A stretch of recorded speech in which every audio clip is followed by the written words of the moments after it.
kids, is how I hid the body. Wow, Grandpa. Hey, you know what's been on my mind recently? What's been tickling your brain, Quinn? Why is Adrew Jackson on the $20 bill? That's a good question, Quinn. Grandpa, you were around when he was president. What did he do to deserve that? I'm 68, not 180. Let me tell you why Mr. Jackson's on the 20. I'll let you decide if he's worthy of it.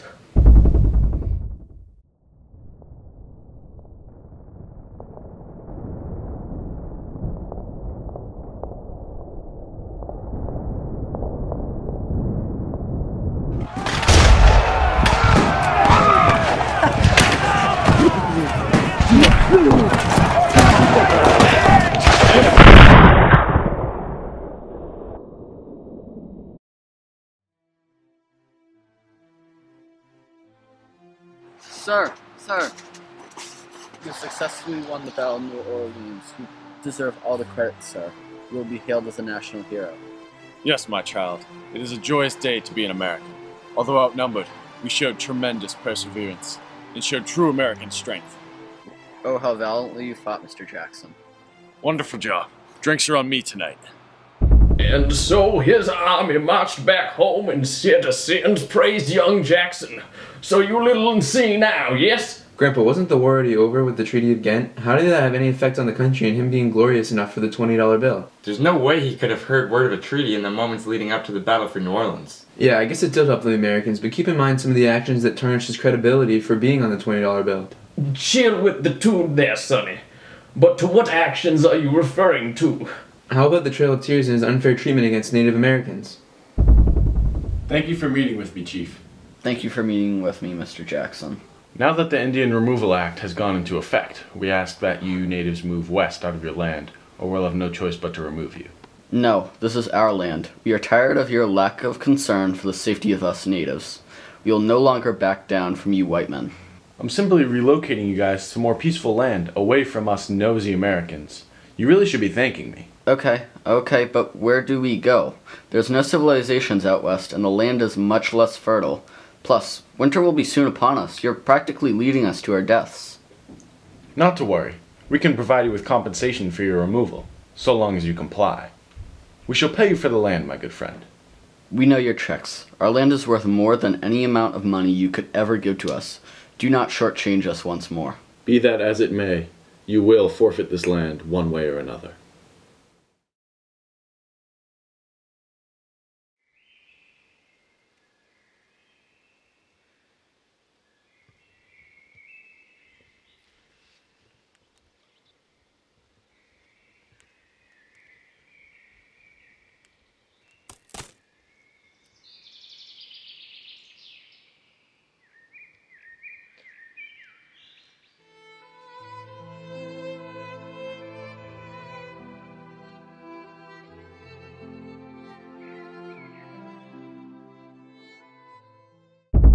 Thousands of natives lost their lives during the Trail of Tears, forced to start a whole new life in complete wilderness. But you're missing the point. Jackson diluted around, 46,000 natives out of your harm's way. The white men would have forced them to move anyways as Americans spread farther west.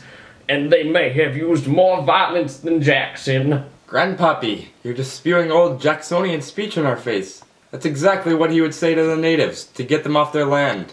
And shall we not forget about the Creeks of 1837? Sure, you can say Jackson was sympathetic enough to allow for negotiation, but after the Creeks signed that treaty that allowed some white settlement in their land, they were instantly cheated out of it. And when they protested... Violently? 15,000 were forcibly removed from their land, Grandpa.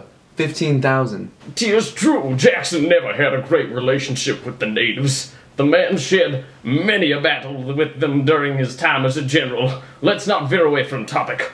Why is Adrew Jackson on the $20 bill? More like, why shouldn't he be? Anyways, Jackson was a dandy good lad for vanquishing the Second National Bank, for it was corrupt from the start. What do you mean, G-Paw? All federal tax revenues were deposited in the Second National Bank, not private or state banks, meaning the Bank of the United States had an unfair advantage over any other bank. And? Fellow Congressman, by keeping the Bank of the United States only wealthy Bank of the United States stockholders will be able to receive any interest from these deposits, not the hard-working American people. I intend to work hard to abolish these banks, and I will veto the bill calling for an early renewal of the Second National Bank. And if you decide that you would still like to renew the bank 4 years from now in 1836, I will use my presidential power to move federal funds to various state banks, or as I like to call them, pet banks, 23 to be exact. If my cabinet decides not to help me upon my endeavor, I will remove many of you from your positions. I will equally distribute this interest into state banks and then into the pockets of the hardworking American people. Thank you, and God bless. Get it now. You see, Jackson fought for us common folk, not those wishy-washy nemba-pemba stuck-up rich boys. That's why they call him the people's president nowadays. Neat, eh? Sure, I guess it helped the common folk, as you say, but it left the nation without any economic oversight. Oh, Congress heavily berated Jackson for abusing power. Or whatever, I don't really know, but hey, all he did was stand up for the majority of the country. Rightly so, Grampy Prune. Aren't you forgetting about the Panic of 1837? 'Twas after Jackson's time. Irrelevant. He left his future successor Martin Van Buren a burden to bear.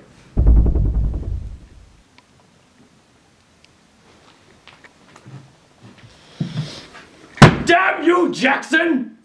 This man has driven me mad. He is the cause of all of this frantic banter by the common folk. This economic crisis is only getting worse by the minute.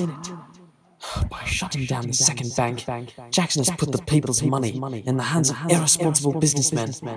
Being so lenient on giving out loans, what are they thinking? The common folk are losing their land because of it, and there's nothing we can do. Not to mention the species circular. It's a disaster. Where does he think we'd get enough precious metals to use them solely to pay for land? Oh, hark, I must maintain my loyalty to the beliefs of Jackson and Jefferson. After all, I am a people's folk. What a pickle I am in. Well, okay, I see. How we're right and you're wrong? Yeah, I knew you'd get there. Don't you get saucy with me now, boy. There's a whole lot of good in Old Hickory. I mean, the species circle was an attempt to halt inflation in the economy, don't you know? Geez, you young whippersnappers drive me mad. Hey, wasn't Jackson a huge gambler in the days of his youth? Really? Yeah, when he was a teenager, he gambled every penny of his grandfather's inheritance away on a trip to Charleston. How does that relate to anything? I mean, he was a young boy, for Pete's sake. Yeah, Quinn. Yeah, Quinn. Anyway, Jackson was loved by our country during this time. In fact, he won the popular vote 3 times. How does that relate to how he's on the 20, Grampy? Yeah. Yeah, you're right. The arguments have become quite tenuous. I believe that we have both presented our arguments as to why or why not Mr. Jackson should be on the $20 bill. All I can say is that I think he deserves to be on there. Well, I'm sticking to my convictions. Me too.